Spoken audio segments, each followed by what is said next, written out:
Everyone, welcome to Sukku with laddu channel. ఇవాళ అయితే అందరికీ ఫేవరెట్ అయిన టమాటా కొత్తిమీర పచ్చడిని ఎలా ప్రిపేర్ చేసేయాలో చూసేద్దాం. వచ్చేయండి. దానికోసం అయితే స్టవ్ మీద ప్యాన్ పెట్టుకొని హీట్ అయిన తర్వాత కొంచెం ఆయిల్ అయితే వేసుకోండి. ఇప్పుడు ఇందులో మన కారానికి తగినట్టుగా పచ్చిమిరపకాయలని యాడ్ చేసుకోండి. ఈ పచ్చిమిరపకాయలు ఘాటు తక్కువగా ఉన్నాయి కాబట్టి 15 నుంచి 20 పచ్చిమిరపకాయలు అయితే యాడ్ చేసుకున్నా. ఇవి బాగా కొంచెం వేగాలి, అంటే మగ్గాలన్నమాట. చాలామంది చాలా రకాల పచ్చళ్ళు చేస్తూ ఉంటారు కదా. చాలామందికి ఏంటంటే టమాటా కొత్తిమీర అనేది ఒక ఫేవరెట్ అనమాట. టమాటా కొత్తిమీర అంటే చాలా అన్నం తినేయచ్చు.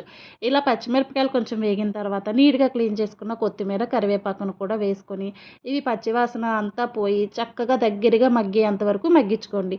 మీకు ఒక టిప్ ఏంటంటే ఇవి వేగేలోపు మనం టమాటాలు కట్ చేసుకున్నాం అనుకోండి, మీడియం ఫ్లేమ్లో పెట్టుకొని ఇటు కొత్తిమీర మగ్గిపోతుంది, మనకి అక్కడ టమాటాలు కట్ చేసుకోవచ్చు కూడా అయిపోతుంది అనమాట.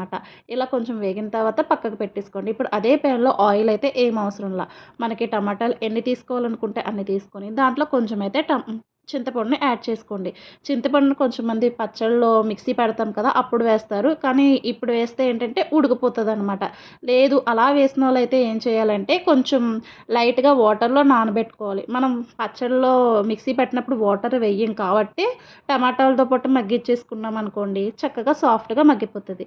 ఇలా మూత పెట్టుకొని మధ్య మధ్యలో ఒక 5 మినిట్స్ మూత తీస్తూ కలుపుకుంటా టమాటాల్లో ఉన్న వాటర్ అంతా ఎవాపరేట్ అయిపోయి తొక్క అనేది పైనుంచి వచ్చేయాలన్నమాట. స్కిన్ సపరేట్ అయిపోతే మనకి టమాటాలు అనేవి మగ్గిపోయినట్టే. అంతవరకు అయితే ఖచ్చితంగా మగ్గించుకోవాలి, లేకపోతే పచ్చడి టేస్ట్ అనేది అంత బాగుండదు అనేది నా ఫీలింగ్ అనమాట. నేనైతే మొత్తం ఇలాగ ప్యాన్ నుంచి సపరేట్ అవుతుంది, అంటుకుంటుంది ప్యాన్ కన్నప్పుడు తీసేసుకొని చల్లారబెట్టేసుకుంటా. ఫస్ట్ అయితే పచ్చిమిరపకాయలు చల్లారబెట్టుకున్నాను కదా, దాన్ని మిక్సీ జార్లోకి వేసేసుకుంటున్నాను. ఇప్పుడు అందులోకి కొంచెం వెల్లుల్లిపాయలు, జీలకర్ర, కల్లుప్పుని తీసుకోండి. పచ్చళ్ళలో కల్లుప్పు టేస్ట్ చాలా బాగుంటుంది అనమాట. వీటన్నిటిని ఒకసారి కచ్చాపచ్చిగా మిక్సీ పెట్టుకొని టమాటాలు కూడా వేసేసుకొని మిక్సీ పట్టేసుకోవడమే అంతే. నేనైతే పోపు అయితే ఈ టమాటా కొత్తిమీర పచ్చడికి పెట్టను అనమాట. ఇలాగ తింటేనే సూపర్ ఉంటుంది. అంతేనండి, మనకైతే టమాటా కొత్తిమీర పచ్చడి రెడీ అయిపోయింది. వేడి వేడి అన్నంలో తింటే సూపర్ ఉంటుంది. వీడియో నచ్చితే లైక్ చేయండి. Thank you.